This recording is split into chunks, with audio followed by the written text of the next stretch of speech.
আমি এই খাতার একটি পেজ ছিঁড়ছি, জাস্ট একটা এক্সাম্পল দিয়ে একটা বিষয় বোঝাতে চাই। আমার হাতে একটা কাগজ, এটা কি দেখা যায়? মনে করেন যে এটা একটা ঘড়ি, যেটা আমি আকাশে উড়াচ্ছি, এটা একটা ঘড়ি।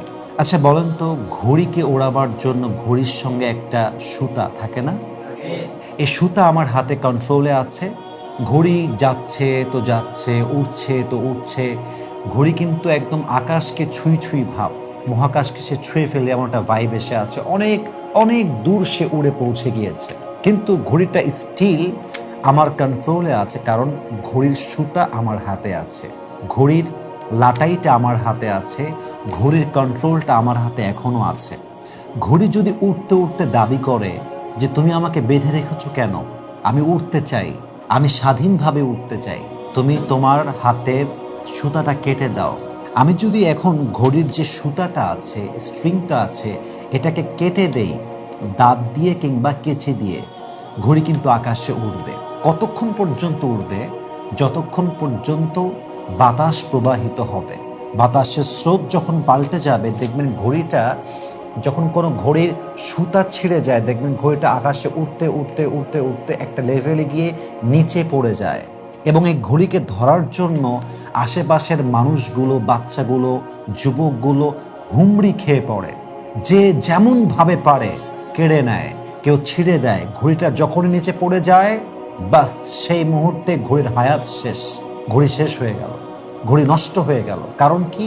আপনি ঘড়ির কন্ট্রোলটা ছেড়ে দিয়েছেন, ঘড়ির সুতাটা আপনি ছেড়ে দিয়েছেন। Exactly to the same way অনেক নারীরা আমাদেরকে বলতে চায়, আমি তো উঠতে চাই, আমি তো ঘুরতে চাই, আমি তো আমার মতো আমার লাইফটাকে লিড করতে চাই, আমার স্বামী আমাকে বেঁধে রেখেছে, আমার বাবা আমাকে বেঁধে রেখেছে, এই সমাজ আমাকে বেঁধে রেখেছে, আমি তো অনেক কিছু করতে চাই, সমাজ আমাকে করতে দেয় না, আমার স্বামী আমাকে অলওয়েজ আমার প্রত্যেকটা কাজে বাধা দেয়। এরকম লজিক অনেক মেয়ে দেয় না? তারা বলে আমাদেরকে তোমরা ছেড়ে দাও, আমাকে আমার মতো ফ্রিলি চলতে দাও, স্বাধীনভাবে চলতে দাও। তাদের জন্য এটা একটা বেস্ট এক্সাম্পল।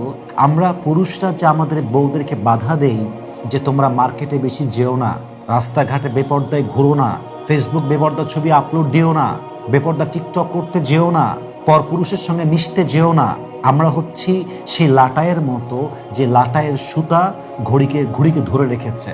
কারণ একজন পুরুষই জানে যে একজন পুরুষ অন্য নারীকে কোন চোখে দেখে। আপনি কি কখনো আপনার বোনকে বাহিরের পুরুষের সঙ্গে প্রেম করতে দিবেন?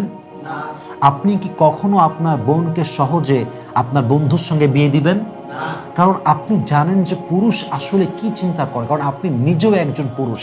একটা পুরুষই জানে যে পুরুষের পার্সপেক্টিভ কেমন, পুরুষের চোখ কেমন, পুরুষের চিন্তা কেমন, পুরুষের চরিত্র কেমন। এই জন্য পুরুষ কখনো নিজের বোনকে, নিজের ওয়াইফকে অন্য জায়গায় ছাড়তে চায় না, কারণ he knows about the reality, সে বাস্তবতা বোঝে।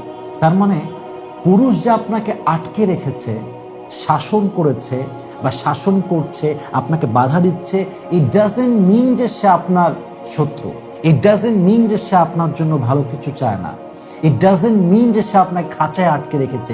ইট means he is trying his best to protect you. আপনার হাজবেন্ড আপনাকে বাধা দেয় কারণ সে আপনাকে নষ্ট হতে দিতে চায় না। আপনার বাবা আপনাকে ছাড়তে চায় না, পর্দা করতে বলে, রাত 2টায় বাহিরে বের হতে দেয় না, 1টার সময় বাহিরে যেতে দেয় না, বান্ধবীদের সঙ্গে সবসময় ঘুরতে দেয় না। It's just because he is trying his best to protect you. একজন যুবক যখন ঘুড়ি উড়ায়, ঘড়ির সুতা সে কন্ট্রোলে এই জন্য রাখে যে ঘড়ির সুতা উড়ে গেলেই আমার ঘড়ি হাত ছাড়া শুধু হবে না, ঘড়িটাও শেষ হয়ে যাবে, ঘড়িটাও ছিঁড়ে বুড়ে ছারখার হয়ে যাবে। একজন নারী যখন স্বাধীন হয়ে যায়, পুরুষ তাকে ইচ্ছা মতো ব্যবহার করে। I am so sorry to say that, I am so sorry to say that.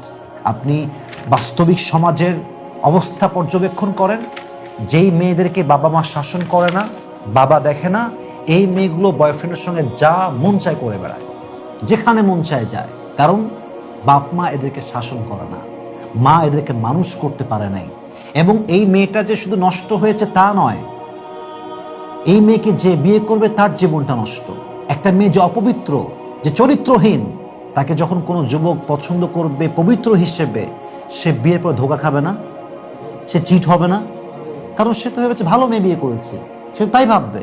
তো এই মেয়েকে যে বাবা মা কন্ট্রোল করে নাই, সুতা ছেড়ে দিয়েছে, কেটে দিয়েছে, মেয়ে যা মন চাই করছে, এই মেয়েটার জন্য একটা প্রজন্ম নষ্ট হয়ে গেল, সংসার নষ্ট হয়ে গেল, সন্তান নষ্ট হয়ে গেল।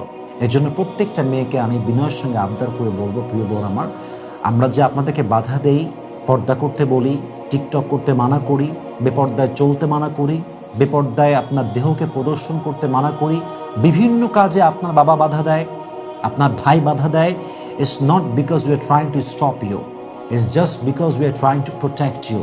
কারণ আমরা জানি সমাজে কি চলছে, আমরা জানি পুরুষের চোখটা আসলে কেমন, আমরা বুঝি পুরুষ কি চিন্তা করে, আমরা বুঝি পুরুষ কি করতে পারে, আমরা জানি পুরুষের চরিত্র কেমন হয়, কারণ আমরাও তো পুরুষ, আমরা তো পুরুষ জাতি। অতএব আপনাকে আপনার স্বামী শাসন করে মানে স্বামীকে আপনার প্রতিপক্ষ ভাববেন না, স্বামীকে আপনার অপোজিট ভাববেন না।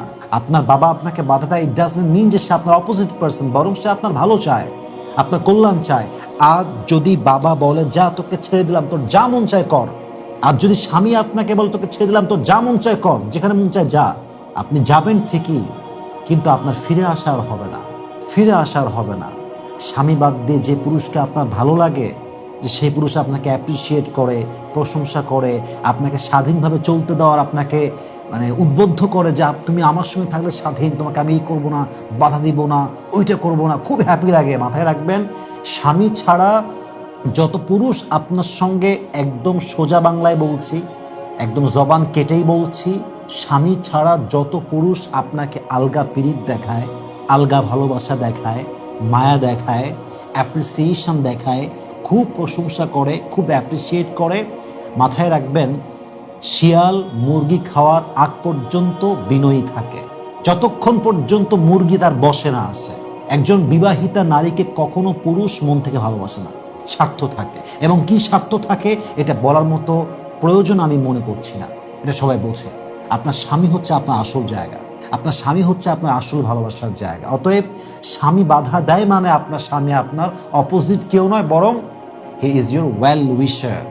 তার বাধাকে আপনি বাধা মনে করবেন না, তার বাধাকে আপনি আপনার জন্য কল্যাণের কারণ মনে করবেন। তবে আপনার জীবনটা বরকতপূর্ণ হবে, তবে আপনার চরিত্র ঠিক থাকবে, তবে আপনার সাংসারিক জীবনটা ভালো যাবে, আপনার সন্তান মানুষ হবে, আপনি ভালো মানুষ হতে পারবেন। ঠিক কিনা বলেন? এজন্য প্রত্যেকটা মা বোনকে বলবো, পুরুষের বাধা দেওয়াকে আপনার জন্য কখনো বড় কোনো বাধা মনে করবেন না, এটা আপনার জন্য কল্যাণ মনে করবেন। এটা নিয়ে বিরুদ্ধাচারণ করবেন না, রেসপেক্ট করে, উইথ ডিউ রেসপেক্ট স্বামী যা বলবে মানার চেষ্টা করবেন। দেখবেন আপনার দুনিয়াও সুখ হবে, আপনার আখিরাতেও সুখ হবে। আল্লাহ প্রত্যেকটা বোনকে এই কথাগুলো মানা, বোঝা এবং আমল করার তৌফিক দান করুক। আমরা সকলেই দিল খুলে পড়ছি আমিন।